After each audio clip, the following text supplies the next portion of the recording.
Bienvenidos aquí en el aula magna del Liceo Experimental a Charla que te charla, un ciclo de conferencias donde aprovechamos de hablar de identidad regional, ciencias sociales y conocimiento antártico. Este programa de ciclo de conferencias Charla que te charla es producido por UMAC Televisión y organizado por el proyecto Gaia Antártica, el proyecto Identidad en el Fin del Mundo y el proyecto asociativo regional Explora Magallanes y Antártica Chilena. Hoy día tenemos al conferencista Carlos Rojas San Cristóful.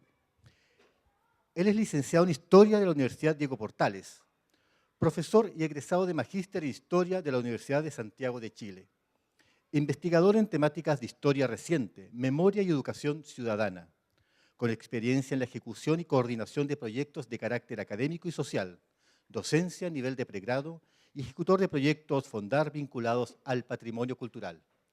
Él se va a referir en su conferencia a lo que todos miran y pocos ven, una lectura de Punta Arenas en clave enapina.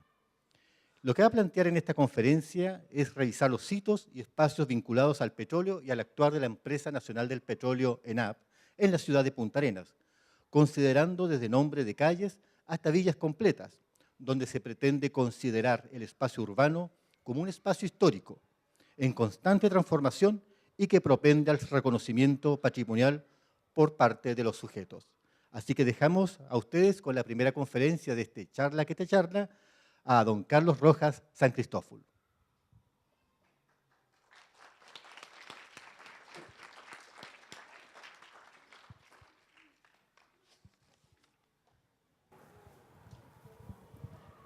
Bueno, ¿se escucha bien? ¿Sí?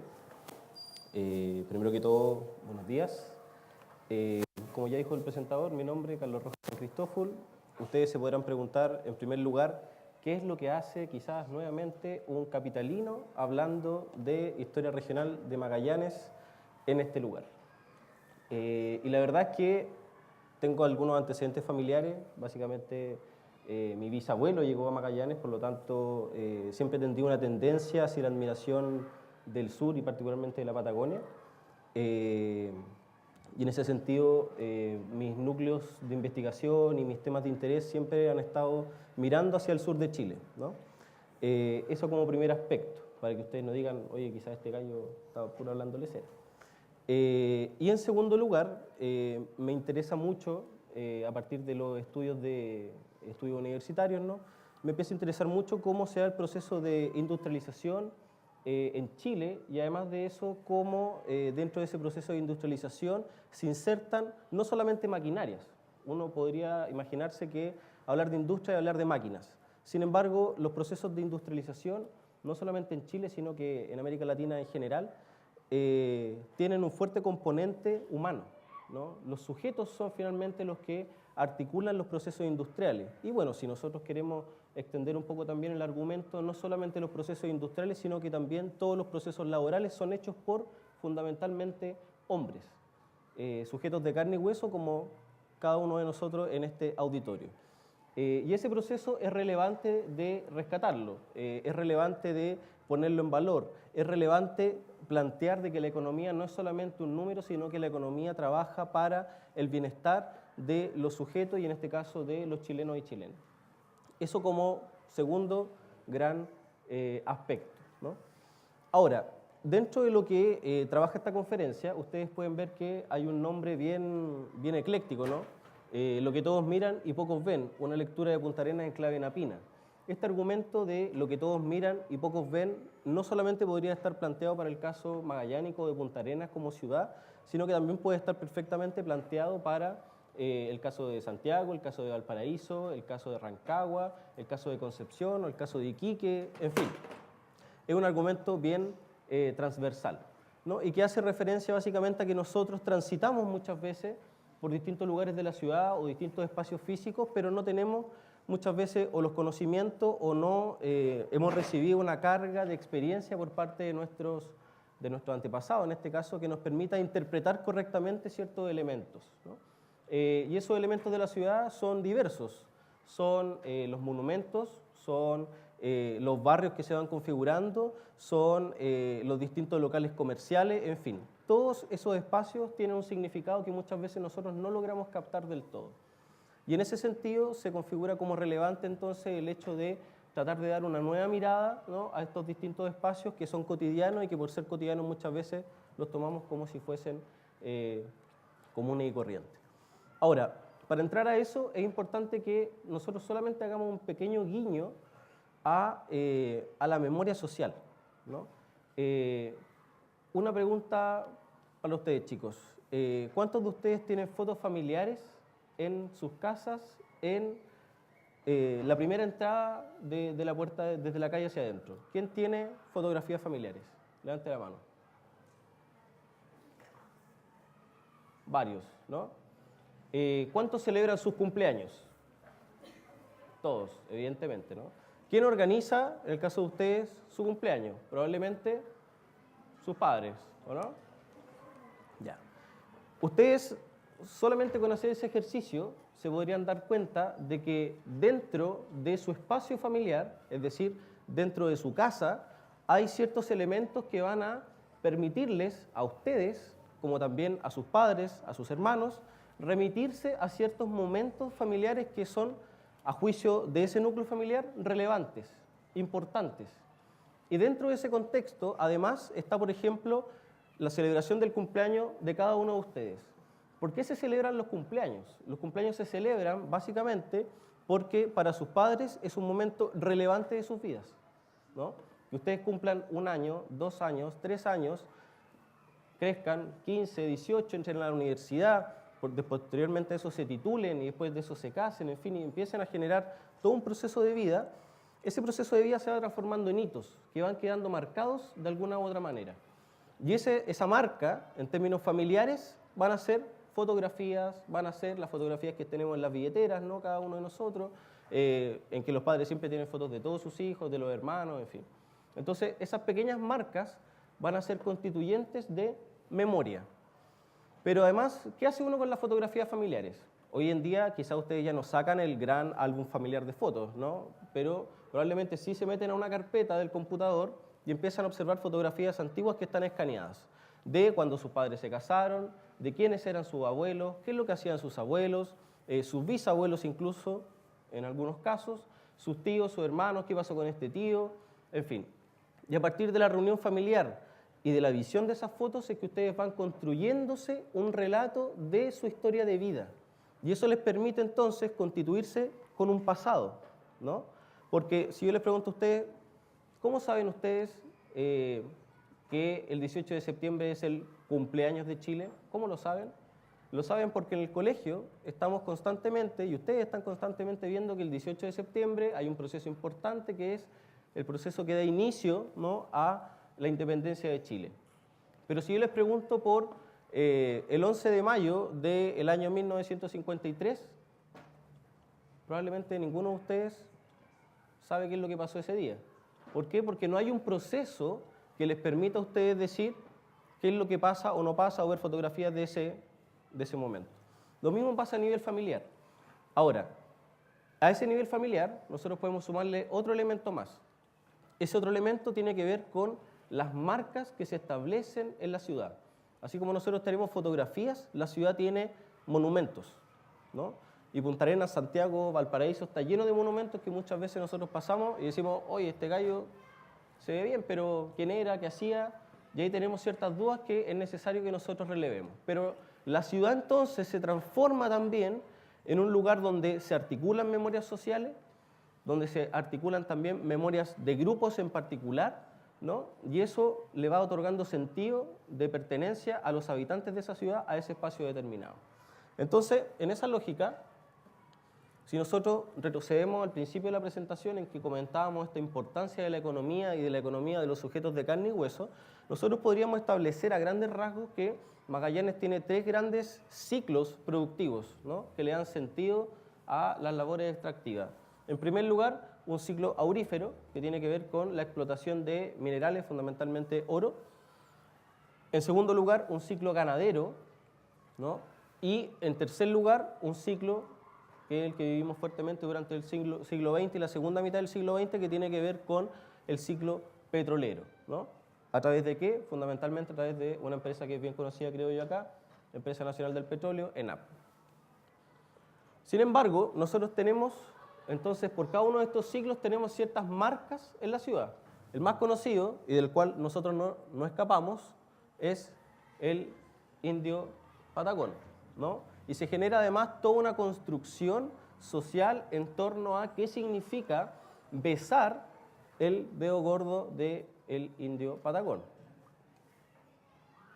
Por otra parte, tenemos en 1944 en particular la inauguración del monumento, ¿no?, al ganadero, ¿no? Tenemos entonces que esta otra memoria social o este otro ciclo productivo también se encarna en un monumento. Y por cierto que muchos turistas, ¿no?, también se sacan la foto con el ovejero. Tenemos también a otro proceso, otro monumento, por ejemplo el de la inmigración. Magallanes, y el relato que tiene Magallanes, por lo menos en el ámbito histórico, es que es tierra de inmigrantes, fuertemente, que los inmigrantes son los que constituyeron entonces este territorio, y fundamentalmente dentro de todos esos inmigrantes los croatas, ¿no? Por lo tanto, también tienen un monumento, también tienen un elemento en la ciudad que recuerda ese proceso. Sin embargo, también tenemos, al alero del ciclo petrolero, ¿no?, esta otra estatua o monumento. No sé qué pasó ahí. Bueno, básicamente la explicación de ese monumento tiene dos grandes aristas. Si ustedes lo ven en detenimiento cuando lo vayan a visitar después de esta charla, ¿no?, es el surgimiento del chorro de petróleo con un rostro de mujer, ¿no?, y ese rostro de mujer simboliza el surgimiento del petróleo desde la madre tierra, ¿no? El autor hablaba del surgimiento desde la Pachamama de esta riqueza natural.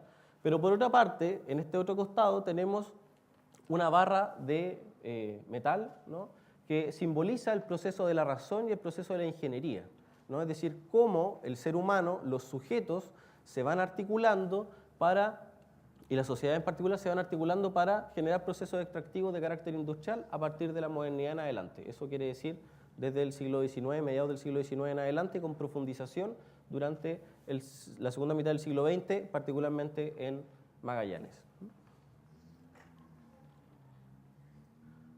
Y una de las ideas que nosotros podríamos decir, o los ejercicios que uno podría hacer para transitar desde estas lógicas de sacarse la foto con las otras dos grandes ciclos productivos y la inmigración croata, uno podría decir que uno podría tender a relevar, y es precisamente lo que va a hacer mi compañera de trabajo en la próxima exposición, de cómo nosotros podemos relevar el patrimonio industrial, ¿no?, que tiene la región de Magallanes, particularmente a través del petróleo, como lugar turístico, como lugar de interpretación, como espacio de interpretación.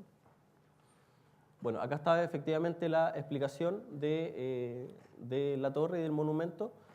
Lo que les explicaba, los dos ejes, la madre tierra por una parte, madre del petróleo por cierto, y por otra parte la torre de acero, símbolo de la razón humana, conocimiento y la ingeniería.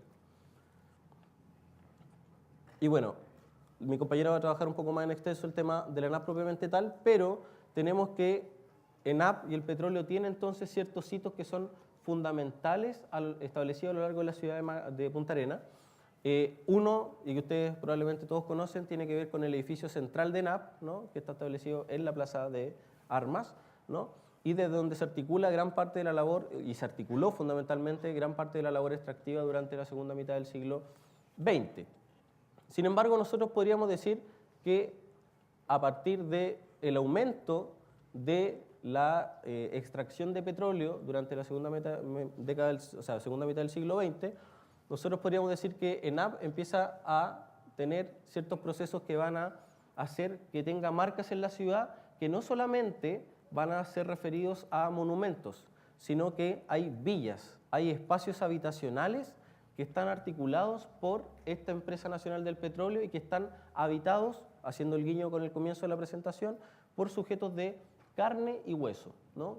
Y hasta quizás muchos de ustedes viven en una población que fue construida por ENAP y o tienen amigos, compañeros que viven en esos sectores, ¿no? Sin embargo, la necesidad de la construcción de habitación para los trabajadores de ENAP no surge a partir de nada, surge precisamente a partir de este proceso de aumento, ¿no?, de extracción de petróleo y además de un importante fomento desde el Estado chileno hasta por lo menos el año 1975, un importante fomento de la labor estatal y de producción directa de ENAP para el erario nacional. Después empieza todo un proceso de desarticulación en que los trabajadores de ENAP ya no van a ser directamente de la empresa, sino que van a ser trabajadores que son contratistas de la empresa, por lo tanto no dependen directamente de la Empresa Nacional del Petróleo. Pero ENAP en ese momento, segunda mitad del siglo XX, se pregunta, bueno, tenemos que traer trabajadores a lugares donde no es posible que habiten, en el caso, por ejemplo, de la Isla Grande del Tierra del Fuego, al cual se va a referir mi colega. Sin embargo, también tenemos que tener soluciones habitacionales para nuestros trabajadores dentro del sector de Punta Arenas. Y en esa lógica entonces se empiezan a hacer los hogares enapinos, ¿no? Esto que ustedes ven acá es un recorte de la revista Boletín Interno de ENAP, Infórmese, mediante el cual intentaban mantener la comunicación directa con los trabajadores de la empresa. Y acá tenemos un mapeo general de las realidades del plan habitacional que tiene ENAP en Magallanes. Es decir, no es que solamente ENAP haya dicho vamos a construir esta villa, después esta y esta, sino que había un plan de producción habitacional para los trabajadores. Y acá tenemos distintas villas que están instaladas a lo largo de, en algunos casos, en el sector de otras labores productivas de ENAP, hacia el norte del territorio, pero fundamentalmente en la ciudad de Punta Arenas.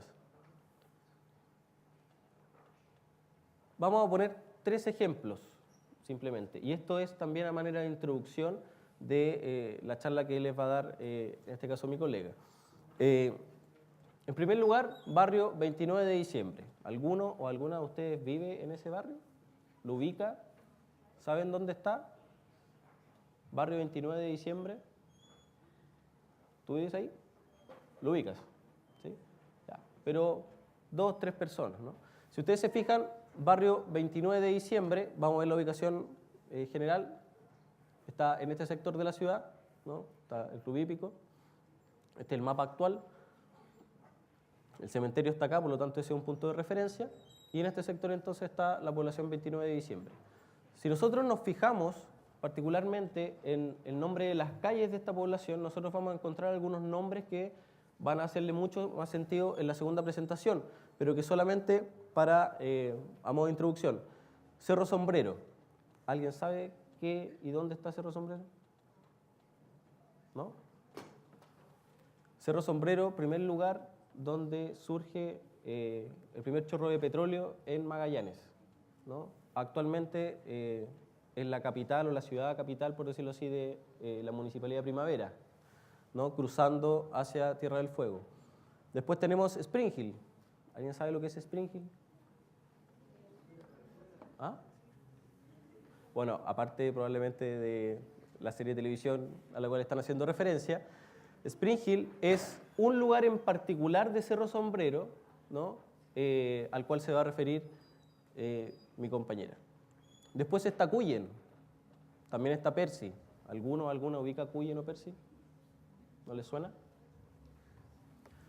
Bueno, esta es una población construida por la Empresa Nacional del Petróleo.